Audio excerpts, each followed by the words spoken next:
Hey everybody, welcome back to another video. This is, I don't want to say like reaction video, but just sort of a cool idea that I'm totally ripping from my good friend who recently started an anime channel called Level 1 Anime Noob. You should check him out. I'll link him in my description box. But he did a video about um, uh, anime hot takes. And he's, as his channel name suggests, newer to the hobby. He's got an okay show, an okay amount of shows under his belt. He's still exploring it. He's delving, I think, more into it than he ever has, manga and anime.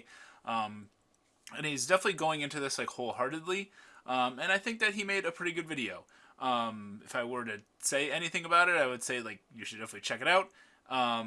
And that I tried to focus mine more on like subject matter in the community because no offense to him, but I've been an anime fan and manga fan for longer. So my problems aren't really centered on this show is overrated. There are things like that, but it's more so things that I don't hear enough people saying, or I just take a particular stance on that's not the most popular. First and obvious one, dubs are better than subs. Now, of course, all of these I'm going to just kind of say as blanket statement. If you disagree with me, I guess let me know down below in the comments or make your own damn list. I don't know. These are my thoughts, so I'm being honest here. In my opinion, most of the time, dubs are better to watch than subs. Personally, I grew up watching dubs. I started anime on Toonami and Adult Swim and even G4 back in the day, and all of that was in English. So I didn't watch any anime in Japanese until college, and I think that was like Shippuden. And while to watch a lot of the new stuff, like you got to watch it in Japanese. I mean, we're getting better with like simul dubbing and everything.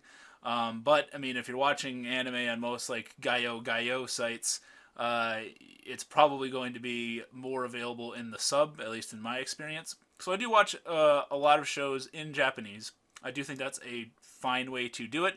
Personally, I would just rather, if given the option of both, I will prefer dubs 9 times out of 10. You can multitask while you're enjoying a dub.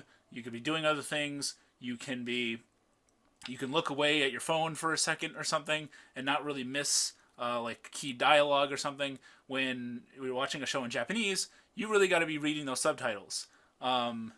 Especially if you're like me right now and you're watching, Bakemonogatari, which is a weird one because it doesn't have a dub and probably never will because a lot of it is the interesting wordplay of the Japanese language. So that could be a show that I guess a counter argument you could say like, oh, you can only do that in sub.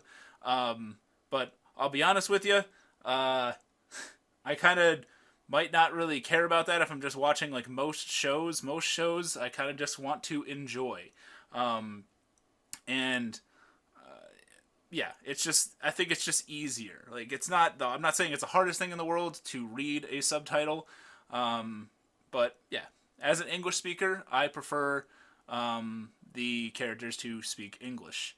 Now, I am not for them drastically changing the script to make it more like culturally appropriate or something like that. That I'm not a fan of, but I do think that I don't think we're doing that too often with dubs these days. We've gotten a lot better at dubs than they were in like the 90s. If you watch like 90 dubs, those are pretty trash compared to nowadays. And we've evolved, and I'd rather watch a show in dub. Studio trigger shows are ugly. This is a joke, like meme kind of thing of my channel for as long as I've been making content on here. I am not a huge fan of Studio Trigger. A lot of those like older like Gainax guys. Now, conversely, like Ava is one of like my favorite shows. And I do think that like parts of Ava look really good. And there is trigger animation that I think does look okay. And I haven't seen everything in their catalog, but from what I've seen, only like parts of Kill la Kill, parts of Panty and Stocking, Luluko, Little Witch Academia, I would say, is probably one of the. I didn't hate the way that one looked as much, but pretty much anything by Hiroyuki Imaishi or Yo Yoshinari, I just think looks very weird. I think, and I get it's a style thing, and it's just a style that doesn't fit with me. I like anime to look sort of, I guess, a certain way. I'm a big Makoto Shinkai fan, and I like how his movies almost like look like real life. Like I feel like that those are like the efforts and strides that we should be going towards with like creating anime. Um, and I get it maybe if you want to make something like bizarre looking or something or like bombastic, but like Panty and Stocking like they were literally seemingly like trying to make something look more like a Western cartoon, and Western cartoons could be okay, but I watch Japanese anime to see Japanese anime. Like I don't know, and I really hate when like their characters go like all off model and stuff like that, and I do not like Studio Trigger style for the most part at all. Again, haven't seen everything in the catalog. I know that they worked with somebody else on Darling in the Franxx, a show that I still have to watch, I guess, because from the clips I've seen, that looks kind of okay. Mostly because it doesn't look like typical Trigger to me. But when I see something like Kill la Kill or Luluko or even the clips I've seen of Promare, well, like some people might think that's like visually really cool looking. I don't. I think it kind of looks like an eyesore. I think it's just something that I don't want to see in my anime, so I really don't try and check out their stuff more often. Watching anime weekly is the wrong way to do it. This is a guy whose last video I think was the Decadence Weekly Discussions, which I did all season, and I also did Tower of God, which we're gonna be doing Yashahime next season. So hypocritical me here, but I will say this: the culture now, it's like the norm to like watch stuff weekly, and I think streaming services have made that easy. But I think that that's only good in the sense that you are consistently communicating about the show with a group or somewhere. Like you wouldn't like in any other thing. Like you wouldn't just watch one episode of something and then if you didn't have anybody to talk to about it, just like stop. No, you're gonna like keep going. Like if you find like a Netflix show, you don't just like watch like one episode of something and then like stop. This sort of ties into it like currently airing. Like just don't limit yourself to just currently airing shows just to be part of the conversation. And is also something that I would say. I kind of think that that's an issue, but if you're in the sense that you want to just talk about like what's popular and what's hot and what's new, then I guess maybe watch stuff weekly. But I think if you are going into this hobby and only watching things weekly, I definitely feel sorry for you because you are missing out on like I watch shows in a variety of ways. I can binge some stuff, I can watch some stuff weekly. I'll watch an episode of a show and not watch it for 3-4 weeks and then go back to it and then I'm reminded of how like interesting it was, and then I might watch like 2-3 episodes there. Then I might stop for another week or something like that. I'm a very sporadic watcher, I guess. So I don't think that being tied to the weekly schedule is that healthy. I also think it's kind of like stressful, even from like making content standpoint. Like it's like there are days like if I was busy or Dread was like busy on a Wednesday where it's like, oh, I don't think I'll be able to watch this the newest Decadence episode, so my video's not going to go up. Oh man, and it kind of like bums me out for like the rest of the day or something like that. And it kind of shouldn't, because we're missing the boat on like, oh man, it's super hot, super popular. We got to talk about it. It just came out today. Like like anime should be enjoyed in more of a slow burn. I feel like it's not fast food. Like it's not Like, it doesn't need to go 900 miles an hour all the time. Like, I think that you like absorb shows differently if you were to binge them, and I think that if you can try to experience that, if you, I ask you this, if you've never like binged a show, or if you've only watched shows weekly, just try it differently. Try 5 episodes at a time here, 6 episodes at a time here, whatever you can do. Try it to be different, and let me know if your thought about that experience changed your mindset at all. I'm curious, because it definitely does it for me. Um, let's see, what else do I have? Spoilers don't matter, mostly. I personally don't really care about spoilers. If I say so in a video, it is a preventative measure against the people that watch me, that I care about. Like, I understand that mine is probably the minority opinion on this. Most people don't want to be spoiled about things. I kind of get it. I just kind of don't care. I'm of the mindset that, like, none of this is the most, like, serious stuff in the world. Like, if I know that a certain character dies in a show, it doesn't ruin the show for me. There are certain spoilers that can, I guess, like, potentially, like, ruin sort of an experience of a show. But I don't think, like, in its entirety. Like, I think if your show is so weak that one little bit of information, like, ruins it, then is it really that good of a show? That would be my question. Lollies are complicated. I bet you thought I was going to say disgusting. I think that there are, I sort of recognize, like, two,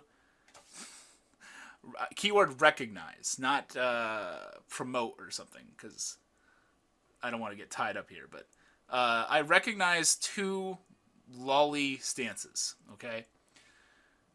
There's the sexual way, where you can actually be, like, looking at lewd content of lolly characters for the sake of sexual attraction or something like that.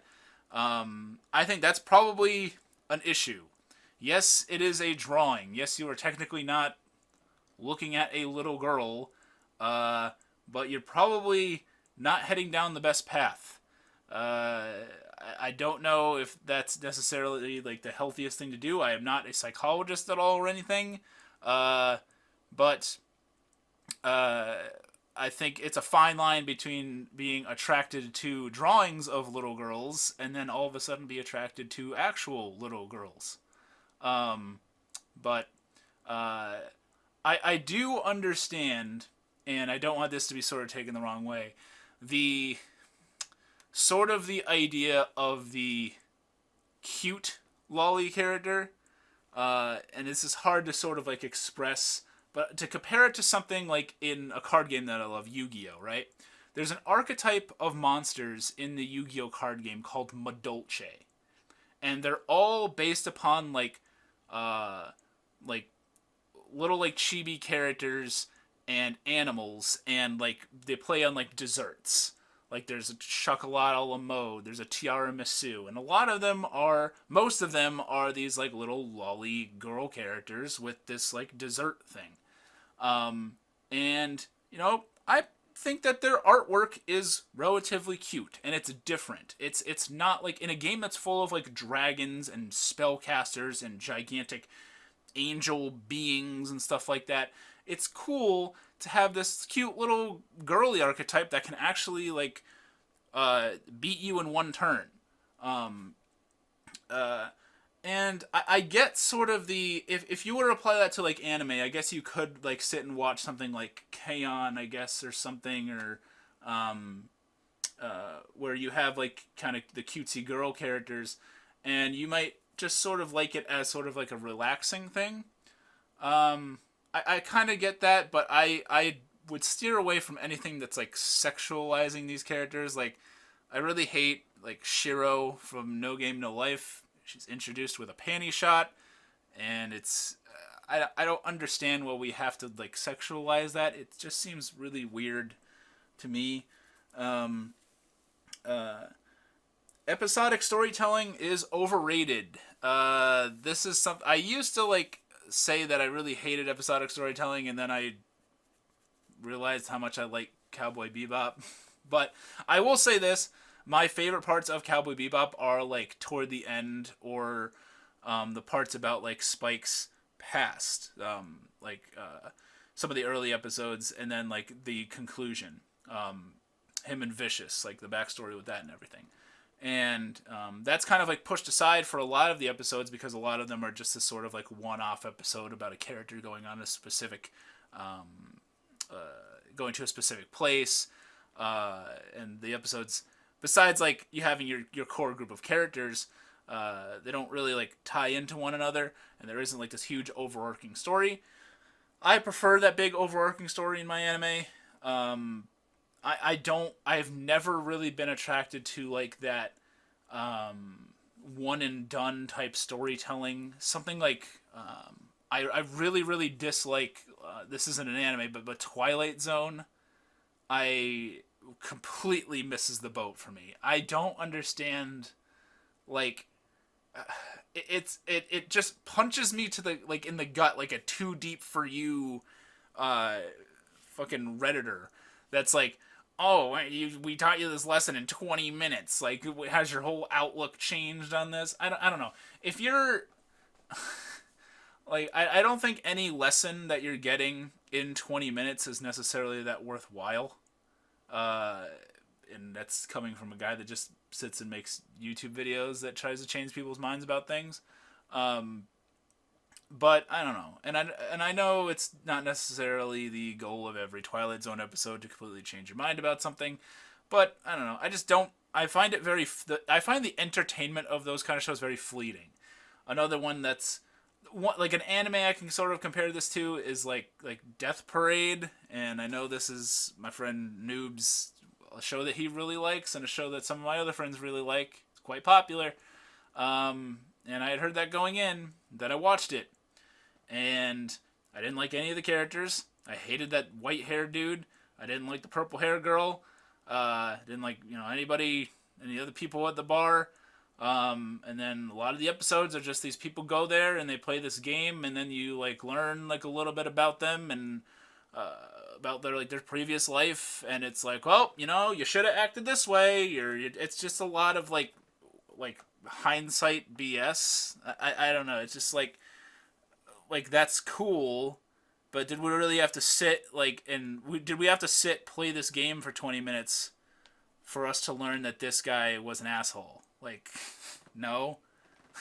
Why do I care? Like, I don't know. It's just like I'm not very satisfied if that guy gets like punished at the end or something like that's very like predictable. Like, obviously this guy's going to get punished. Like, he was a dick. Like, I don't know. I'm not very entertained by that kind of thing. We need more diverse settings. There are way too many anime in schools. There are way too many anime in video games. There are way too many anime of people jumping into their cell phone world. I don't know. I feel like we need more stuff that is putting its characters in a unique area, like Michiko and Hachin, and like South America would be really cool. Places like outside of Japan, like Japan is cool and beautiful and stuff. I've been there, but I'd like to see them like test the water. I think that's one like super intriguing thing about something like Vinland Saga is that it's like in like historical England and Iceland and Wales and shit. It's just different, and I'm really tired of just seeing the same school uniforms and shit all the time. Good characters can save a subpar story. I'm a very character-driven guy. I do think that you can have a story that's pretty like mediocre. Like the Slayers. I recently picked up season 2 again of the Slayers. It's an old like 90s kind of like fantasy show. That, I mean, if you watch it like nowadays, you would say like, oh, there's 90 shows like this, but its characters are like funny and like fairly unique, especially like I would say like for the time, like 95 or so when it came out. And its characters and their interactions with one another make mundane situations like better. I think that's some people's attraction to something like Konosuba. You know, it's this spoofy like game world, which is, you know, pretty common these days. But a lot of people like Aqua. A lot of people like whatever the main guy is, like Darkness. Like it helps to have these characters. I don't even think Konosuba is the greatest thing in the world, but it's cool to have Megumin. It's cool to have these interesting characters in this not so interesting world. And I think even if you have like a boring show, if you give a character a cool backstory and make them somewhat interesting, if you make them like relatable, I always say like I like my characters to be relatable, or so unrelatable that it's intriguing. So they're so different from me. They're just so different from anything that I can fathom. They're so against anything that I've ever experienced before that I look to them to see how they react to certain situations and stuff like that. Gungrave is better than Trigun. It's one I've said a whole lot before. Gungrave is one of my favorite anime of all time. It's kind of lesser known these days. And Trigun is very, very popular, and I don't really get why. I think it's really overrated. I think I only compare these because they have the same character designer, I believe it is. And Gungrave, and they're both like shoot 'em up. They're both shows with guns in them. And I think just Gungrave is just a better story. I think it has better characters. I think I think the action in it is better. I think its clash between protagonist and antagonist is far superior than what's his name, Vash and Knives.